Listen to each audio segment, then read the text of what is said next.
बिस्मिल्लाहिर्रहमानिर्रहीम। अस्सलाम वालेकुम नाज़रीन हज़रात, कैसे हैं आप? मैं हूं मापारा और आप देख रहे हैं let's cook in a budget की न्यू एपिसोड, जिसमें आज हम आपको सुपर सॉफ्ट कमर्शियल रेसिपी बताएंगे कोफ्तों के, वो भी बीफ के। बहुत मज़ेदार स्मूथ होंगे ये, बिल्कुल बहुत अंदर से टेंडर और जूसी होंगे। और मैं इस रेसिपी में आपसे शेयर करूंगी कि वो कौन सी वजूहात है जिसकी वजह से आपके कोफ्ते बिखर जाते हैं या टूट जाते हैं, और अगर बिखरते नहीं है तो हार्ड होते हैं। ये देखिए कितना स्मूथ और कितना सॉफ्ट है। मैं आपको हाथ से भी करके दिखाऊं तो ये देखिए, ये बिल्कुल नहीं बिखरा और कितना सॉफ्ट है, कितना स्मूथ है। ये सारी बातें अब मैं आपसे शेयर करूंगी। ना सिर्फ ये, बल्कि मैं आपको ये भी बताऊंगी कि कौन से तरीके हैं जिससे इसको फ्रीज करें तो ये 2-3 महीने तक आराम से फ्रीज रहेंगे, चाहे लाइट चली जाए, डीफ्रॉस्ट हो जाए गोश्त, फिर भी ये एक दूसरे से मिलेंगे जुलेंगे नहीं, गुत्थम गुत्था नहीं होंगे। इनकी शक्ल और जायका खुश शक्ल खुश जायका रहेंगे। और कौन सी ऐसी खास बातें हैं जिन्हें आप नज़रअंदाज कर देते हैं जिसकी वजह से आपके कोफ्ते टूट या बिखर जाते हैं या अंदर से सख्त हो जाते हैं? तो शुरू करते हैं हम आज की रेसिपी। मैंने 1 किलो कीमा ले लिया है और ये बिल्कुल बारीक पीस लिया है मैंने चॉपर में। 2 बार पीस के बिल्कुल ये बारीक कर लेना है, इसमें कोई दाना ना रहे। ये बिल्कुल रूखा नहीं है, नॉर्मल चर्बी वाला गोश्त है, लेकिन इसमें पट्टे कोई नहीं लेने। 1 किलो कीमे में हम 2 प्याज लेंगे, उसे बारीक चॉप कर लेंगे। 10 से 12 हरी मिर्चें लेंगे, 2 इंच का अदरक का टुकड़ा लेंगे, 5-6 लहसुन की कलियां लेंगे, इन्हें भी बारीक चॉप कर लेंगे। 2 टेबलस्पून मैंने बेसन लिया है और उसे तवे पे हल्का हल्का भून लिया है। अगर आपके पास भुने चने हो तो उन्हें छील के पीस लें, एक ही बात है। और ये मैंने 2 से 3 टेबलस्पून खसखस ली थी, इसे 2 घंटे पानी में भिगो के फिर निथार लिया, निथार के पीस लिया। अगर किसी को ये मेहनत लगे कि खसखस पहले भिगो निथारो फिर पीसो, तो उसका ऑल्टरनेट ये है कि आप 2 से 3 टेबलस्पून तिल ले लें। तिल को नॉर्मल ग्राइंडर में बारीक कर लें, ब्लेंड कर लें बिल्कुल। वो भी माशाल्लाह खसखस जैसा जायका और सौंधापन देते हैं और अच्छी बाइंडिंग हो जाती है। इसमें 2 प्याज जाएंगी, इन्हें भी मैं बारीक चॉप कर लूँगी। 1 टीस्पून नमक जाएगा कीमे में, 1 टीस्पून पिसी लाल मिर्चें जाएंगी, आधी टीस्पून गरम मसाला जाएगा, आधी टीस्पून ज़ीरा जाएगा और आधी टीस्पून पिसा हुआ फ्रेश धनिया जाएगा। साबित धनिया लेके फ्रेशली पीस लें, इसकी खुशबू बहुत अच्छी होती है। अगर आप ज़ीरा और धनिया को और गरम मसाले को फ्रेशली पीस के इस्तेमाल करें अगर हर रेसिपी में, तो आपको बाज़ार के डब्बे वाले कोई मसाले नहीं डालने पड़ेंगे। अच्छा, इसकी अमेजिंग बात यह है कि यही स्पाइसेस इसकी ग्रेवी में जाएंगे। ग्रेवी में भी 1 टीस्पून नमक जाएगा, 1 टीस्पून पिसी लाल मिर्चें जाएंगी, आधी टीस्पून गरम मसाला जाएगा। बस ग्रेवी में ये आधी टीस्पून हल्दी ज़्यादा जाएगा, और इसी तरह पिसा हुआ ज़ीरा और पिसा हुआ धनिया 1-1 टीस्पून जाएगा। और 3 प्याज जाएंगे लगभग, उसे मैं आधा पाव दही है ये मेरे पास, 3 प्याज और लूँगी। ये तो चॉप करके कीमे में डालूँगी। 3 प्याज और लूँगी और उसे आधे पाव दही में और ग्राइंडर में पीस लूँगी ग्रेवी के लिए। मसाले में टमाटर नहीं जाएगा, हर चीज़ का अपना जायका अपना अरोमा होता है, कोफ्ते में टमाटर बिल्कुल नहीं जाएगा। यही इसकी रिवायती टिप्स हैं, और इसके अलावा भी जो इसकी बेसिक टिप्स हैं वो मैं आपको साथ साथ देती जाऊँगी, तो मेरे साथ रहिए प्लीज़। अच्छा, इस रेसिपी की शेड्यूलिंग ये है कि जब तक हमने कीमे की प्याज हरी मिर्चें वगैरह चॉप करनी है, तब तक हमने अपने मसाले को ऐसे नहीं छोड़ना। जो 3 प्याज हैं और 6-7 कलियाँ लहसुन की और आधा पाव दही है, उसे हमने ग्राइंडर में डालना है। सबसे पहले दही डालना है, फिर उसमें प्याज और लहसुन डालना है ताकि इसमें पानी ना डालना पड़े।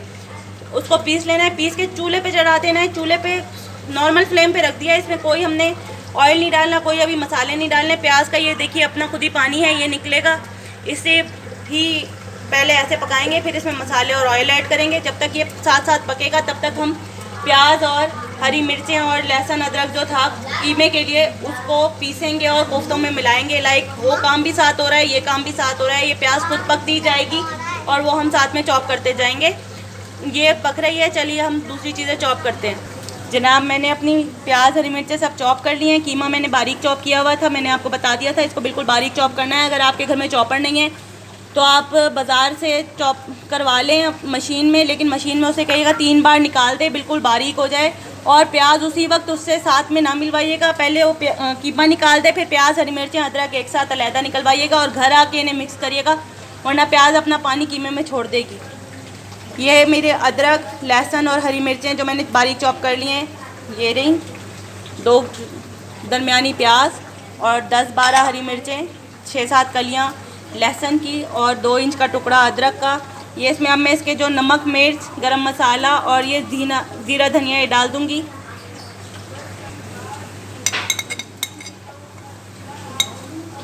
ये हल्दी मैंने इसमें नहीं डालनी है, हल्दी को मैं बचा लूँगी। बाकी ये सारे मसाले मैं इसमें डाल दूँगी, फिर इसे अच्छे से मिक्स करूँगी और फिर बाद में इसमें चने और खसखस डालूँगी। इसे मैं पहले मिक्स कर लूँ। ये देखिए, ये प्याज का पानी मीडियम फ्लेम पे उड़ रहा है।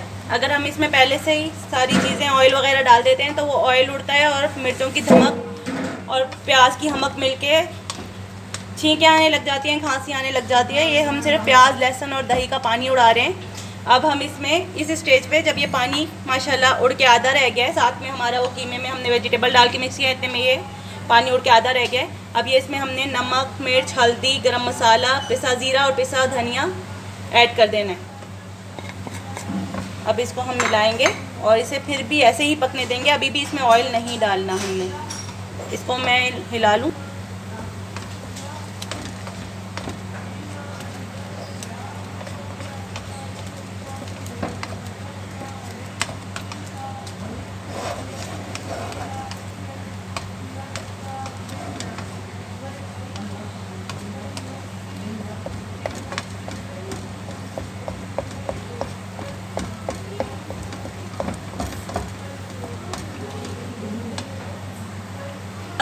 हम करेंगे।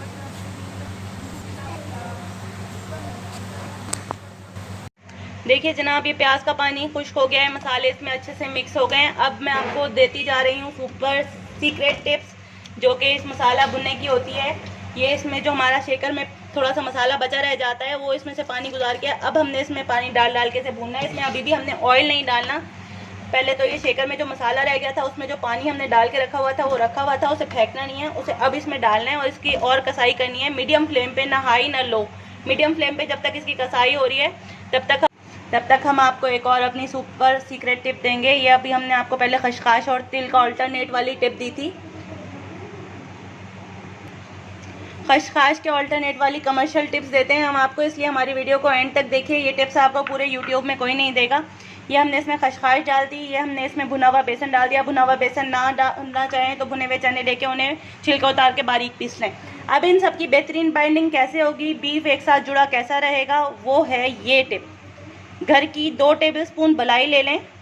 कोई बाज़ार के डब्बे वाली क्रीम की ज़रूरत नहीं है, अगर मौजूद है तो ठीक है, 100 बिस्मिल्लाह। लेकिन नहीं मौजूद तो ये घर की मलाई लेनी है 2 टेबलस्पून, ये इसमें मिक्स कर देनी है। इंशाल्लाह आपके बिल्कुल स्मूथ कोफ्ते बनेंगे, कहीं से नहीं टूटेंगे, कहीं से नहीं झड़ेंगे। ग्रेवी में 100 बार पका लें, कितना चमचा चला लें, ये सुपर टेस्टी और सुपर स्मूथ रहेंगे। इसको मैं मिला लूँ फिर मैं ये देखिए, ये इसका पानी माशाल्लाह खुश्क हो गया है, जो हमने एक बार डाला था और ये बिल्कुल खुश्की की तरफ आ रहा है। इसमें अब हम थोड़ा सा पानी और डाल देंगे, ग्रेजुअली आधी प्याली पानी जाएगा इसमें 3 दफ़ा करके, ताकि ये अच्छे से भून सके और हम इसको अच्छे से पका सकें। ये अभी भी भुनेगा, इसमें हमने फिर थोड़ा सा पानी डाला है, इसे और भुनेंगे। ये 5-7 मिनट का होता है प्रोसेस कि इसमें हम मीडियम फ्लेम पे पकाते जाते हैं, फिर इसका पानी भुनता जाता है। आधी प्याली होती है, ग्रेजुअली कर करके डालेंगे। ये अब मिक्स हो रहा है, तब तक मैं आपको दिखा दूँ कि माशाल्लाह कोफ्तों की कितनी प्यारी कंडीशन हो गई है।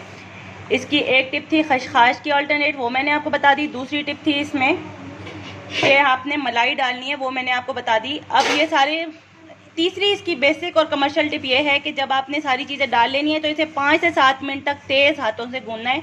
लाइक पूरा मचोड़ के ऐसे गूंदना है इसको 5 से 7 मिनट तक, कि ये सब यकजान हो जाए। ये देखें, ये माशाल्लाह कितना यकजान हो गया है, इसमें किसी चीज़ का पता नहीं लग रहा है। अब मैं इसकी बॉल्स बनाने लगी हूँ। ये देखिए, इसका तमाम पानी खुश्क हो गया और इसमें अब कहीं से भी बबल नहीं दिख रहे हैं। तो अब हम इस लेवल पे आके इसमें 1 प्याली ऑयल ऐड कर रहे हैं। 1 प्याली हमने इसमें ऑयल ऐड कर दिया है और मैंने आपको हमेशा के लिए वही टिप बताऊंगी, तार को लाल होटल वालों की तरह कैसे किया जाए। इसमें 1/4 चमची लाल मिर्च एंड ऑयल के ऊपर छिड़कनी है ऐसे, ताकि ये तार हमारा लाल हो जाए और इसकी तेज़ी हमारी रेसिपी में ना बढ़े। ये देखिए, ये हमारे तार को हमने हरी लाल मिर्च छिड़क के लाल कर लिया। अब हम इसमें भुनाई करेंगे, साथ में इसकी भुनाई मीडियम फ्लेम पे करते रहेंगे और पानी इसमें खुश्क हो गया है तो इसका चम्मच चलाना नहीं छोड़ेंगे। ये हम इसकी मीडियम फ्लेम पे भुनाई कर रहे हैं। जब ये पूरा ऑयल एक बार इसके अंदर चला जाएगा, लाइक देखिए अब माशाल्लाह ये ऑयल दिख नहीं रहा है, ऑयल इसके अंदर चला गया है। तो अब हम इसकी भुनाई कैसे करेंगे, इसकी आँच हम बिल्कुल स्लो कर देंगे और साथ में थोड़ा थोड़ा चमचा चलाएंगे, साथ में अपने थोड़े थोड़े कोफ्ते बनाएंगे। दोनों काम को इकट्ठा लेके चलेंगे। कोफ्ते अब इतने अच्छे मुलायम पिस चुके हैं। अब इसमें इंशाल्लाह आप किसी तरह भी इसे बना लें, इसमें कोई दिक्कत नहीं होगी। इसको नॉर्मल अपने हाथ पानी से गीले करेंगे और हम इसके कोफ्ते बनाएंगे। बहुत मज़े के यम कोफ्ते बनेंगे इसके। सिर्फ गीले हाथों से इसको बनाइएगा, सूखे हाथों से नहीं बनाइएगा। ये देखिए हम साथ में इसके कोफ्ते बनाते जाएंगे और उधर हल्की आंच पे हमारी भुनाई हो रही है। जब हल्की आंच पे भुनाई होते हुए सारा ऑयल ऊपर आ जाएगा तो हम उसमें तकरीबन 3 प्याली पानी डालेंगे।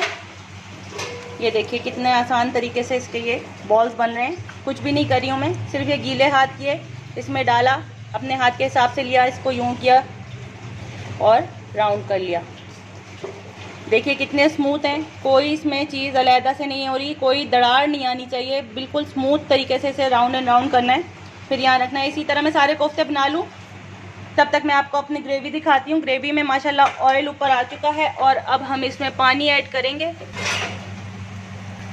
ये देखिए हमारा ऑयल माशाल्लाह ऊपर आ रहा है सारा साइडों से।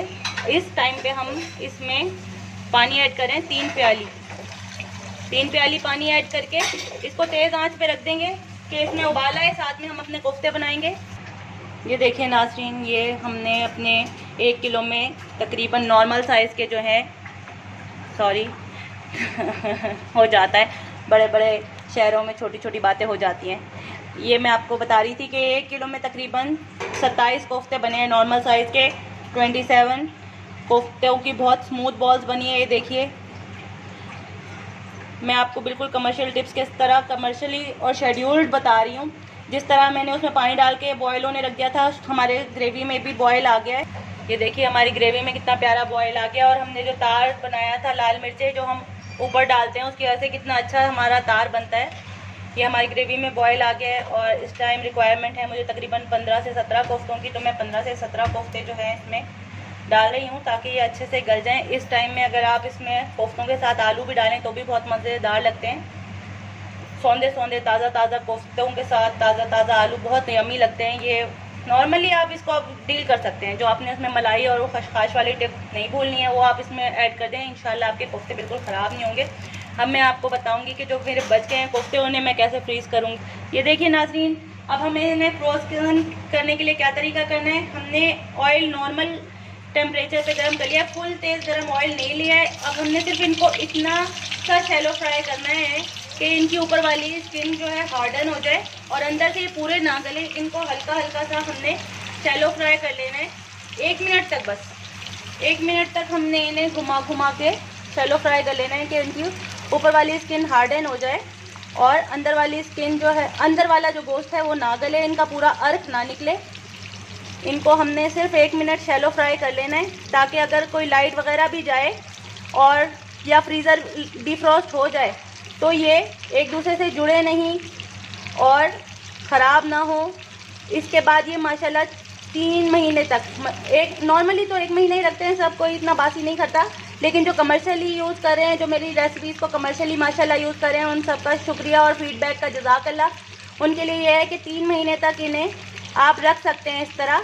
इसका सिर्फ ऊपर वाला शेल हमने स्ट्रॉन्ग कर लेना है, अंदर से पकने नहीं देना। नॉर्मल आंच पे रखा है, कोई तेज़ या कम आंच नहीं रखनी, मीडियम फ्लेम पर। इसको सिर्फ ऊपर से हमने इसकी शक्ल को बरकरार रखने के लिए फ्राई कर लेना है। 1 मिनट तक मैं इसे फ्राई कर लूँ, फिर मैं आपसे मिलती हूँ। ये देखिए 1 मिनट हो गया है, इन्हें ये कितना खूबसूरत से गोल्डन हो रहे हैं। अब मैं इनको निकाल लूँ, फिर मैं आपसे मिलती हूँ। ये देखिए नाजरीन, ये मैंने 1 मिनट तक मीडियम फ्लेम पर शैलो फ्राई कर लिए हैं। अगर आपने ज़्यादा कुक कर लिए तो फिर ये हार्ड हो जाएंगे और अगली बार जब ग्रेवी में डालेंगे तो अंदर से इसका जायका नहीं निकलेगा। इसे बिल्कुल भी आपने हार्ड नहीं करना, शैलो फ्राई करके निकाल लेना है, ठंडा करके फ्रीज़ कर देना है। 6 महीने तक, 3 महीने तक, जितना चाहे आप इसे रखें, इस्तेमाल करें। ये ख़राब नहीं होंगे, शक्ल नहीं बिगड़ेगी, डिफ्रॉस्ट होकर एक दूसरे में नहीं घुसेंगे, इनकी लज्जत और जायका बरकरार रहेगा, ऐसे ही खुश जायका और खुशनुमा रहेंगे। दूसरी तरफ मैं आपको दिखा दूँ, हमारे दम पे कोफ्ते बन रहे हैं। ये देखिए कितने प्यारे दम पर गल रहे हैं। ये 10 से 15 मिनट तक इसमें गलेंगे अपनी ग्रेवी में। ये देखिए कितने सुपर स्मूथ है माशाल्लाह, कहीं से इनमें कोई दरार नहीं आ रही। ये देखिए, ये सारे देखिए, मैं आपको चम्मच चला के दिखाऊं। मेरी वीडियो को गौर से देखा करें, सारी टिप्स जो मैं आपको कमर्शियल टिप्स देती हूँ उन्हें ध्यान से देखा करें और समझा करें। वीडियो को आखिर तक देखा करें, इसमें आपका अपना ही फ़ायदा है।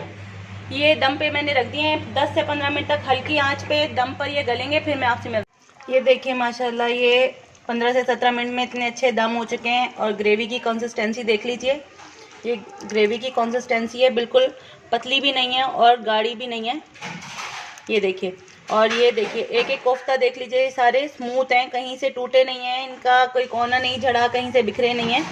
और ये मैं इंशाल्लाह आपको तोड़ के भी दिखाऊंगी कि ये अगर ये नहीं है कि चलो ऊपर से स्मूथ है तो अंदर से गुठली हो गए होंगे या सख्त हो गए होंगे, अंदर से सख्त भी नहीं, जूसी सॉफ्ट मज़ेदार होंगे। और आज की एपिसोड की लास्ट टिप मैं आपके साथ शेयर करने लगी हूँ, हमेशा की तरह, कि एक दम में इसको खुशबूदार करने के लिए, बिल्कुल बाजार जैसा रेस्टोरेंट स्टाइल वाली खुशबू आए इसमें, तो हम इसमें अदरक हरी मिर्चें डाल के थोड़ा सा चलाएंगे और फिर इसे एक दम देंगे ताकि बिल्कुल बाजार के रेस्टोरेंट्स जैसे वाले खानों की इसमें से फ्रेग्रेंस आए। ये दम दे लूँ एक मैं 5-7 नहीं, 1-2 मिनट का दम दूंगी इसी आंच पे मैं इसे अदरक हरी मिर्चें डालने के बाद। उसके बाद मैं इसे डिश आउट करूंगी तो मैं आपसे मिलती हूँ।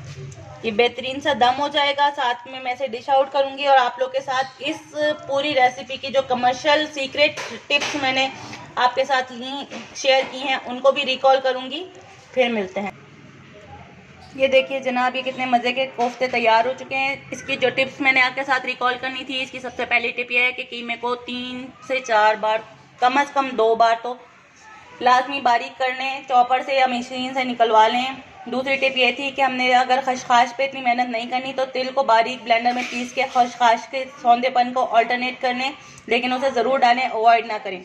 तीसरी टिप ये थी कि आप इसमें बाइंडिंग बेहतरीन चाहते हैं तो 1 किलो के पीछे कम से कम 3 टेबलस्पून घर की मलाई ज़रूर डालें। चौथी टिप ये थी कि जब ये सारे वेजिटेबल और स्पाइसेस कीमे में डाल लें तो आप इसको अच्छे से 5-7 मिनट तक गूंदें। गूंदने से ये थोड़ा सा नरम हो जाएगा तो उसे हार्ड करने के लिए फ्रिज में रख दें 15 से 20 मिनट। फिर इसकी बॉल्स बनाएं, सुपर स्मूथ बॉल्स बनेंगी। पांचवी टिप ये थी कि जो तरी हमने लाल करनी होती है उसके लिए लाल मिर्चें लाजमी डालें, वरना ये तरी होटल्स वालों की तरह लाल नहीं आएगी। छठी टिप ये थी इनको कैसे फ्रोज़न करना है, कैसे फ्रीज़ करके इसको बाद में इस्तेमाल में लाना है, कितने स्मूथ तरीके से इसको शैलो फ्राई कर लेना है 1 मिनट तक और फ्रीज़ कर लेना है। सातवीं टिप ये थी कि जब भी आप इसको डन करने लगें तो लाजमी इसमें अदरक हरी मिर्चें डालकर एक दम दे लें।